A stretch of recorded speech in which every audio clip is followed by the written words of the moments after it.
Hello viewers, voice of সানোয়ারে আপনাদের স্বাগতম। আজ আমরা জানব বাংলাদেশের সার্বভৌমত্ব এবং আইন শৃঙ্খলা রক্ষার জন্য কোন কোন বাহিনী কোন সময় গঠিত হয়েছে, যেমন পুলিশ বাহিনী, বাংলাদেশ নৌবাহিনী, বাংলাদেশ বিমান বাহিনী, বাংলাদেশ সেনাবাহিনী, বাংলাদেশ বর্ডার গার্ড, বাংলাদেশ আনসার বাহিনী, Bangladesh RAB, Bangladesh fire service. Bangladesh সেনাবাহিনী প্রতিষ্ঠিত হয় 26শে মার্চ 1971 সালে। বাংলাদেশ সেনাবাহিনীর সদর দপ্তর ঢাকা সেনানিবাসে অবস্থিত। বাংলাদেশ সেনাবাহিনীর নীতিবাক্য হচ্ছে, সম্মরে আমরা, শান্তিতে আমরা, সর্বোচ্চ আমরা, দেশের তরে। বাংলাদেশ বর্ডার গার্ড প্রতিষ্ঠিত হয় 1995 সালে। বিজিবির সদর দপ্তর ঢাকা পিলখানা অবস্থিত। বাংলাদেশ বর্ডার গার্ডের নীতিবাক্য হচ্ছে, সীমান্তের অতন্দ্র প্রহরী। বাংলাদেশ আনসার বাহিনী প্রতিষ্ঠিত হয় 1948 সালে। বাংলাদেশ আনসার বাহিনীর সদর দপ্তর ঢাকা খিলখাউ অবস্থিত।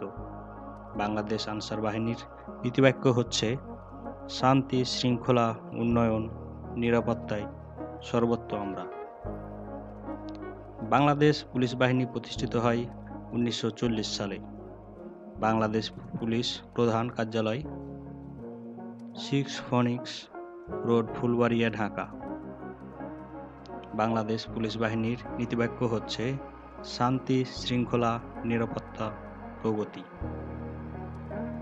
বাংলাদেশ র্যাব প্রতিষ্ঠিত হয় 2004 সালের 26শে মার্চ। বাংলাদেশ র্যাব বাহিনীর সদর দপ্তর ঢাকার উত্তরায় অবস্থিত এবং নীতিবাক্য হচ্ছে, বাংলাদেশ আমার অহংকার। বাংলাদেশ ফায়ার সার্ভিস প্রতিষ্ঠিত হয় 1981 সালে। বাংলাদেশ ফায়ার সার্ভিসের প্রধান সদর দপ্তর 38 থেকে 46 কাজী আলাউদ্দিন সড়ক, ঢাকা এবং ফায়ার সার্ভিসের নীতিবাক্য হচ্ছে, গতি সেবা ত্যাগ। বাংলাদেশ বিমান বাহিনী প্রতিষ্ঠিত হয় 1971 সালে।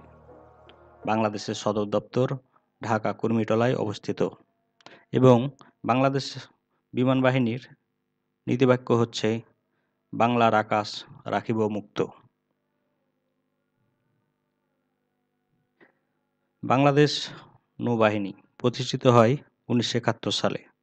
বাংলাদেশ নৌবাহিনীর সদর দপ্তর ঢাকা বনানীতে অবস্থিত এবং নীতিবাক্য হচ্ছে, শান্তিতে সংগ্রামে সমুদ্রে দুর্জয়।